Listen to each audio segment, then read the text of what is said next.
Remember Honolulu? As if any of us from the 81st Wildcats could forget it. Seems a lot longer than it really is since the days we played around here. Those 4 days at Waikiki, those Wahinis, if you got lucky.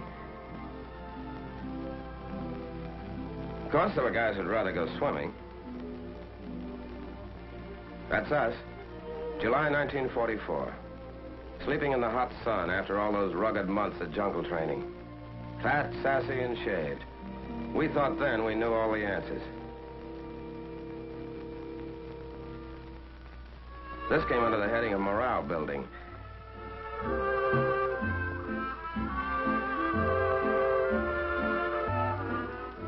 Of course, some characters needed more than others.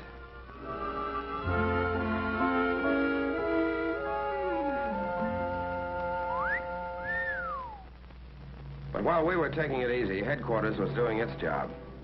General Richardson, commanding general, Pacific Ocean area, and his staff were cooking up a different kind of party for us. It began the day we started on the boat ride, wondering where the hell we were going and how we were going to do when we got there. 2 solid years of training in back of you, but training and climbing through the ropes on fight night are 2 different things.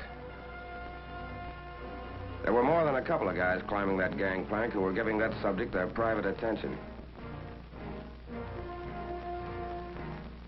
And we shoved off on our little excursion of about 6,000 miles over water.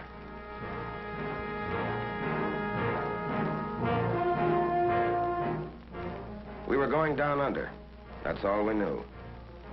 We'd have even been glad to see a Kapu sign if it were standing on dry land. Every man with a cabin to himself. Picture of a guy getting fixed up to go to a concert.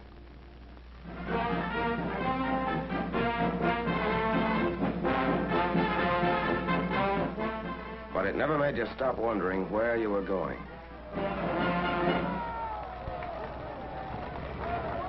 Time on our hands, so we figured out ways to spend it.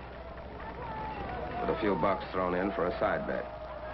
One way of getting tired enough to climb into your bunk. Back the loser, bub?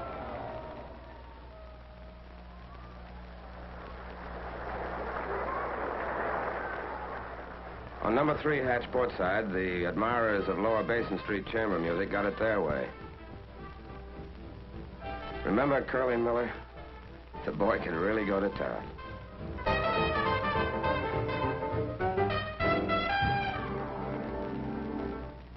The day we crossed the equator and the shellbacks got their crack at the pollywogs. And there's still some of us in the outfit who take off at the sight of a curved stick.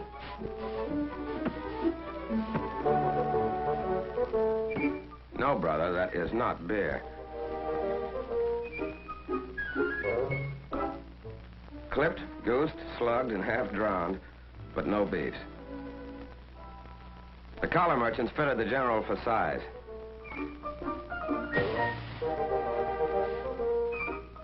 The local barbers gave him a once-over lightly.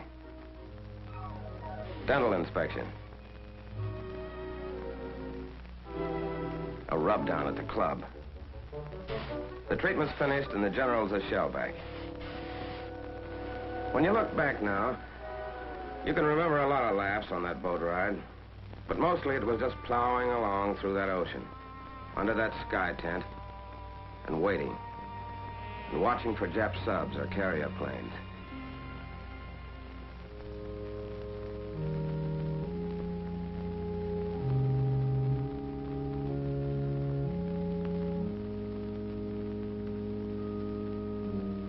There was plenty of time for thinking.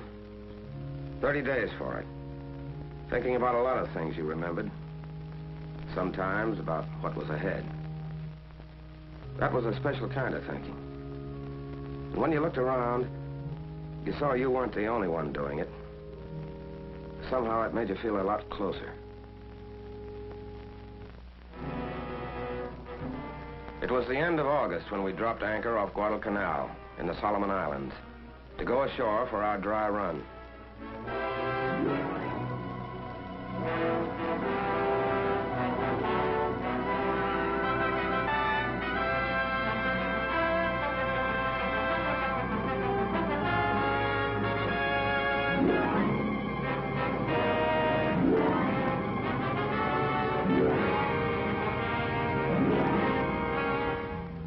There weren't any Jap Kapu signs on the beach, but when you hit it, you got that quick flash about the guys who were here ahead of us at Guadalcanal and the job they did. To look at it, you couldn't believe that beach had ever felt the bite of live ammo.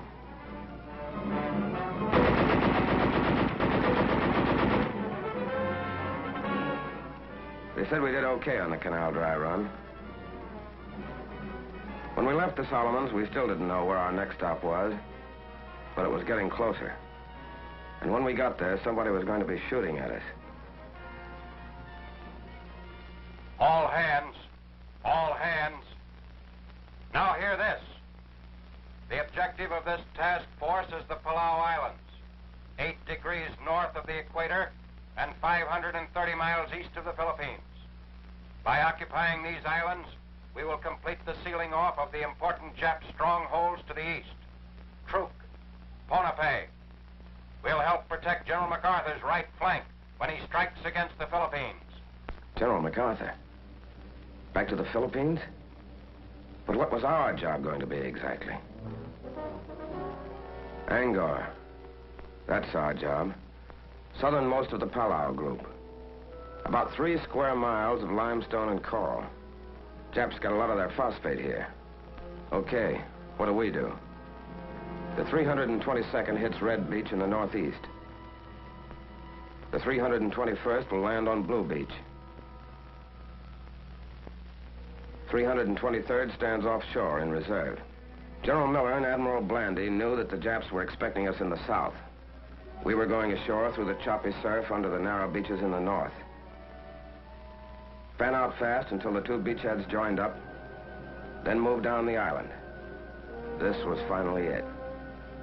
What the last 2 years had been for. We had the training and we had the weapons.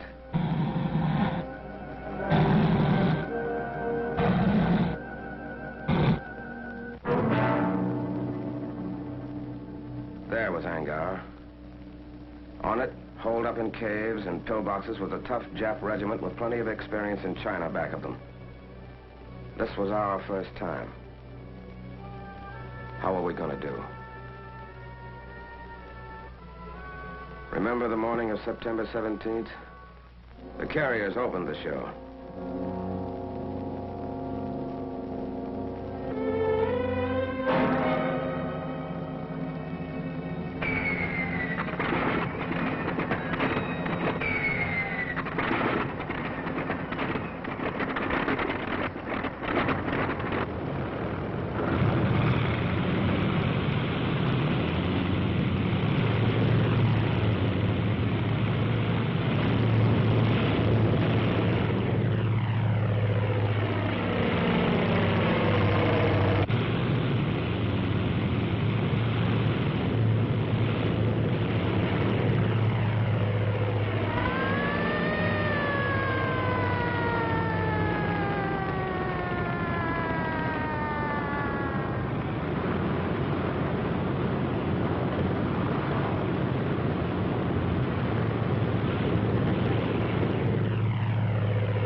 Okay, first wave shove off.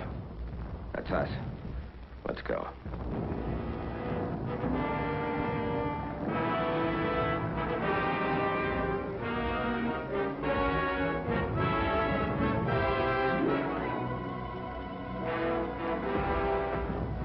Scared?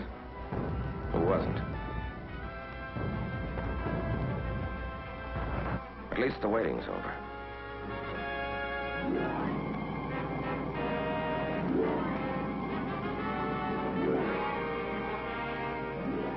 We piled onto Red Beach.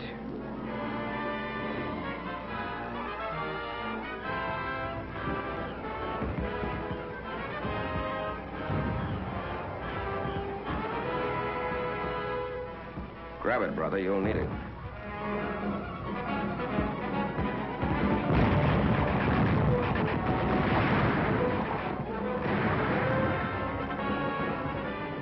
A 20-foot sand cliff to climb we didn't know about. And we were pinned down by machine gun fire and mortars. It helped to see other guys looking like you felt. But they were taking it too. That helped more. Blue Beach. Machine gun fire wasn't so bad. Our planes knocked out their mortars. But still no place to get caught with your pants down.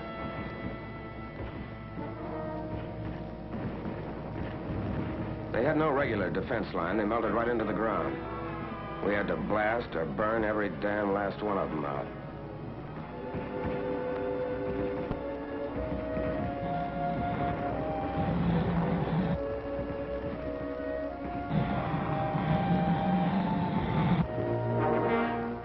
Naval artillery raised so much hell with Blue Beach, the Amtraks had a tough time making it.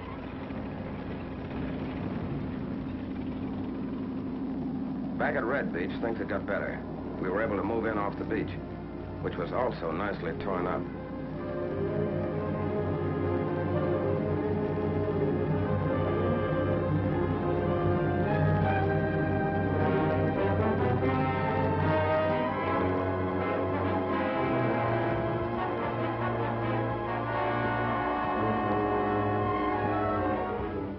We started blasting them out of their rat holes with satchel charges.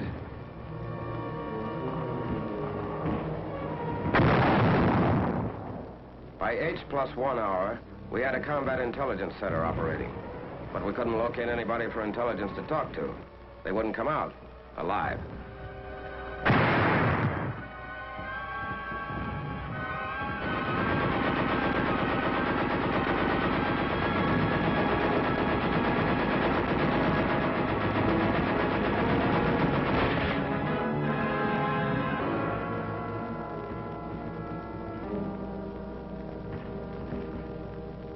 Medics brought casualties down to the beach while we went on burning and blasting, extending the beachhead. And for every letter that went out, 6 other guys came in.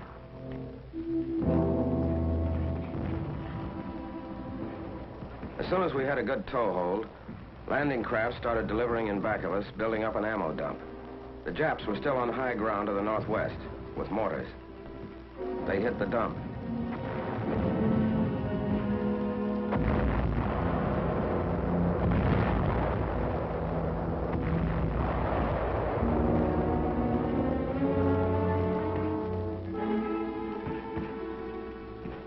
We saved most of it.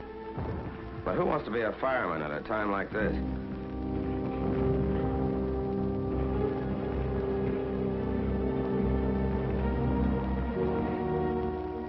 General Miller came ashore the next morning to get a first-hand look at the scoreboard.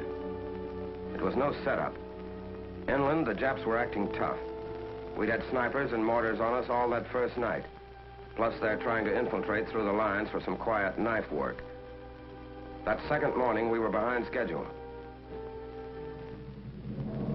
Red and blue beachheads still weren't joined up. But we kept slugging until we did join up.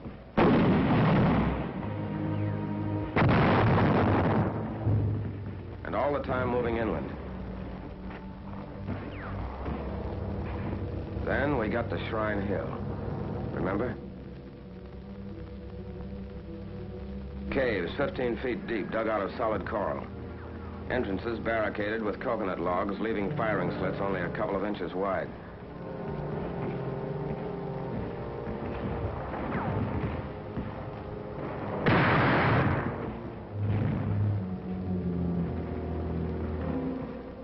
They were tough monkeys. There'd still be some of them in there firing even after you'd put a 25-pound satchel charge under them.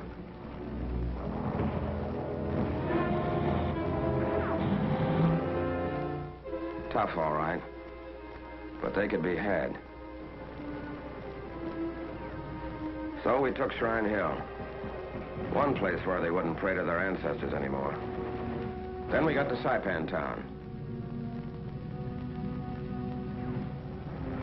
What was left of it.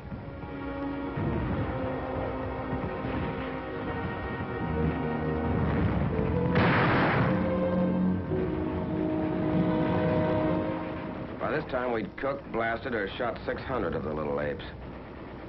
And had what we came for, including the phosphate plant. These phosphate diggings, about the best in all the Jap-mandated islands, were out of business at this stand permanently.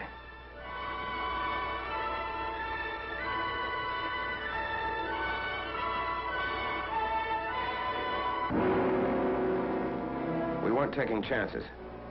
They know how to hide like the murdering weasels they are. We heard that some of them were still on high ground up to the north. But by the end of the third day, we'd shoved them back into the northwest corner in the southern tip of the island.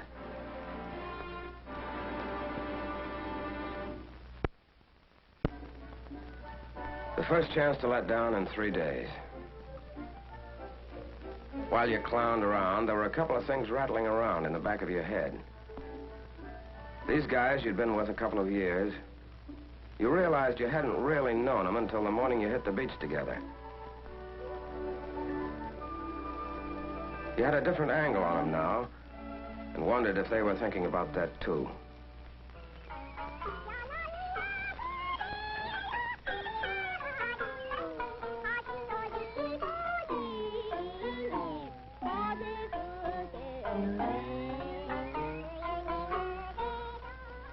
While all of this had been going on, our 321st pulled out for Peleliu Island, 6 miles to the northeast. The 1st Marines were finding it heavy going up there. The 321st went up to give them a hand. The rest of us who stayed on Angar had our own job to finish. The jungle was still lousy with Jap snipers, but we couldn't wait to clean them out to get the airstrip in. With a rifle covering every couple of axes, the aviation engineers started hacking out the strip. The sooner it's in, the sooner we can use it as a base to plaster the rest of the Palaus.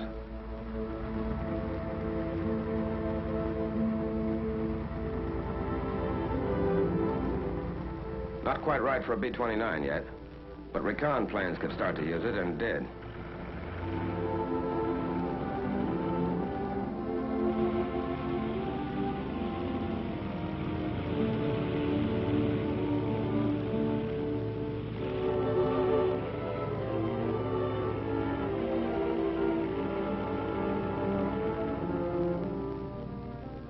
That island way in the background is Peleliu, where our 321st was battling Japs. Angar was ours, but not quite. Up in the northwest corner, there's a piece of high ground we were starting to call Suicide Hill. To get to it, we had to move up the narrow gauge leading from the phosphate works into the defile that, for good reason, got the name of Bloody Gulch.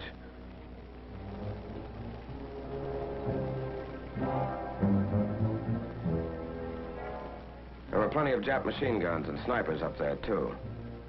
A Jap 75, mounted on rails, kept poking out, firing, and pulling back into a cave. We couldn't see what the hell was going on up ahead, but the tanks could. They were checking with each other over the radio. Vincennes, repeat your last transmission. I did not hear. Over. I said we're stopped by enemy fire at the head of the gulch. Sea breeze, I think it's sea breeze, just got hit up ahead. Vincennes, this is Boober. I'm pulling Cherry back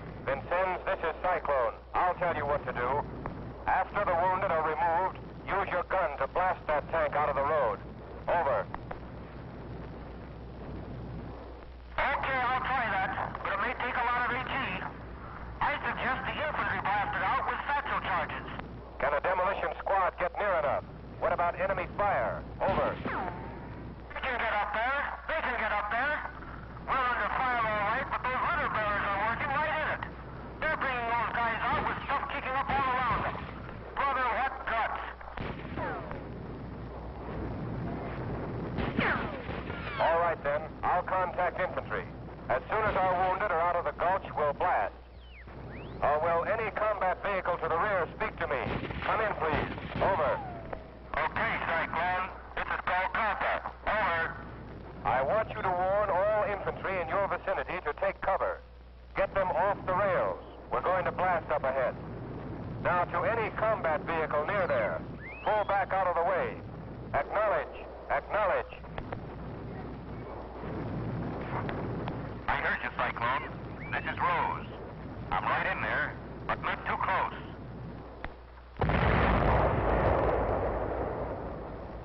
Not too close, he says.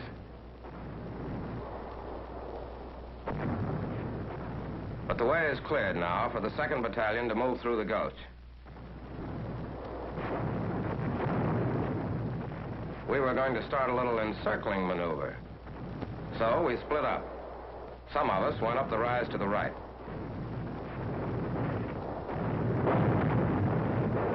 The rest of us went to the left, going in with everything we could carry.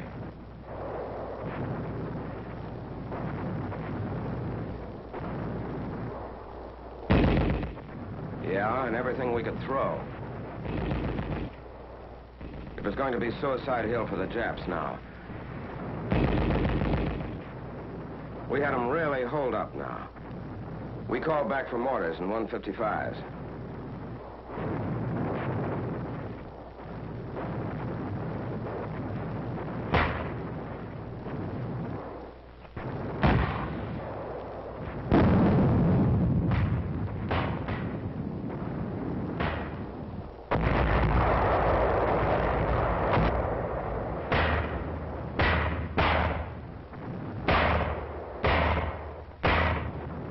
They really got it, all afternoon and into the night.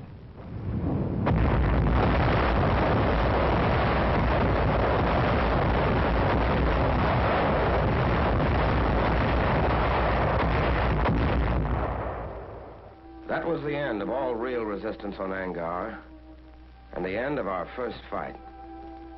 It had been no cinch. They'd poured everything they'd had on us, from 75s down. But we'd won our first battle, and we had a right now to call ourselves the 81st Wildcats.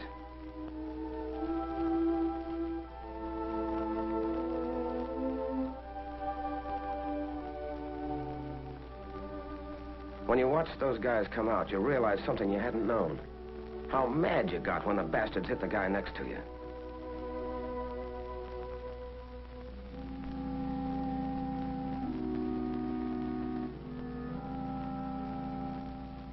Colonel Venable, our regimental commander, was hit by that 75. With the rest of our officers, he'd been right up there with us.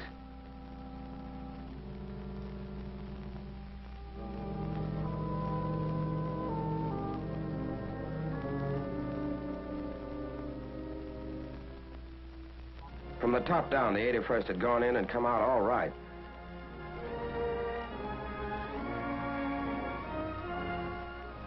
These are the faces of men who fight.